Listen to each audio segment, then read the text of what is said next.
Okay, lots more numbers to crunch in, and we've got with us Dr. Satyanarayana Chava, the founder and CEO at Laurus Labs, joining in. Dr. Chava, thanks so much for taking the time out and joining in. Just looking at your Q2 numbers, and it seems that one of the key highlights has been formulations picking up in the second quarter with a rather strong growth of over 50% sequentially.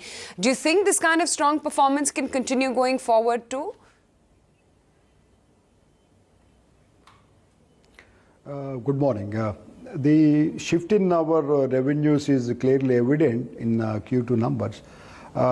We have done exceedingly well in formulations, and we are not utilizing our formulation capacity to the fullest extent even in Q2, and the demand for products what we produce is going up. So we expect a slight improvement in our formulation numbers in Q3 and thereafter as well.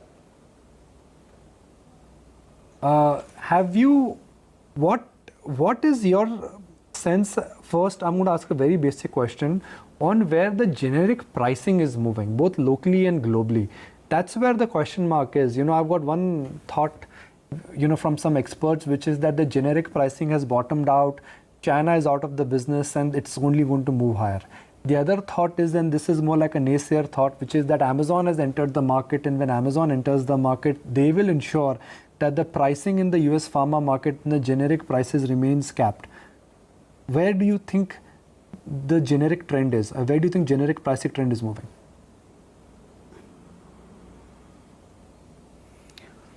Generic pricing in US, I would say it's bottomed out, and also people are moving towards more to their core products rather than having a big basket.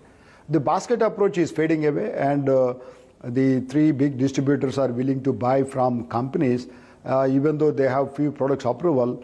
Because of their integration, people are willing to bet on those. So the shift is moving from the basket approach to companies having competitive products. As of now, for formulations, Laurus currently participates in the unallocated market. Do you see a further pickup in FY21 once you participate in formal tenders like the Global Fund, government tenders and the like? Definitely. So next year we will go into the firm allocation mode with these the regulators, the agencies. So we expect some improvement in our ARV volumes in the next financial year. The segment improves, the street's expecting margin trajectory to pick up. Do you think margins will also go up as formulation segment improves? As you have seen in our Q2 numbers, our EBITDA is very close to 20%. And we expect that will continue or marginally improve from that number. So the margins are improving, and the revenue growth is there, the EBITDA growth is there. So the leverage is coming in right now. When you say leverage is kicking in, just for the benefit of our viewers, what you are saying is that your fixed cost will remain constant and operating leverage has kicked in. As a result, profit margins and other EBITDA expansion will happen. You're right. See, our fixed cost in our formulation unit, we never recovered our fixed cost last year. So this year, not only recover fixed cost, that unit will give positive EBITDA, significant positive EBITDA. So that is the reason our both EBITDA numbers are looking very attractive. Margins are looking very attractive. Revenue breakup, how much is coming from India, how much is coming from other geographies? That would give us a sense as to which way you headed in terms of expanding your sales.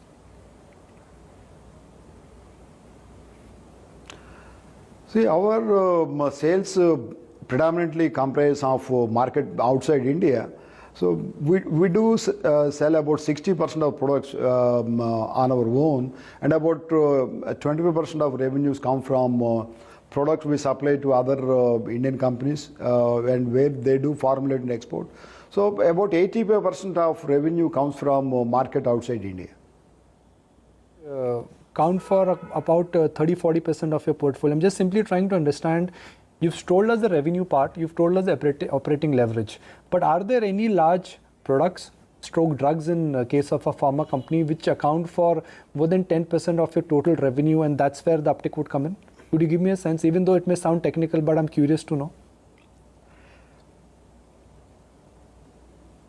We have currently 3 products which are more than 10% of our revenue, and we expect one more product will go into that category. So the core products will continue to give significant revenues to the company, both in APIs as well as in formulations. Interestingly, one of our custom synthesis products also will give 5-6% revenue this year.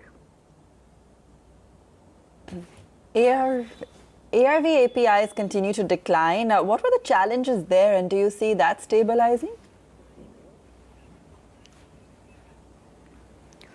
We don't expect the ARV sales will stabilize in Q3, but Q4 it will stabilize, and we expect some improvement will come in next financial year onwards. Okay. And no major spend is outlined in FY 2021. So anything else that could be on the cards, that we don't know about yet, other than maintenance capex? Other than maintenance capex, we have plans to invest about 150 crores into the capex this year as well as next year. So if you look at our numbers, our capital expenditure is close to our depreciation. So we expect that trend will continue this year, next year, maybe year after as well. Thank you so much for joining us this morning and taking us through those numbers at Laurus Labs. Okay.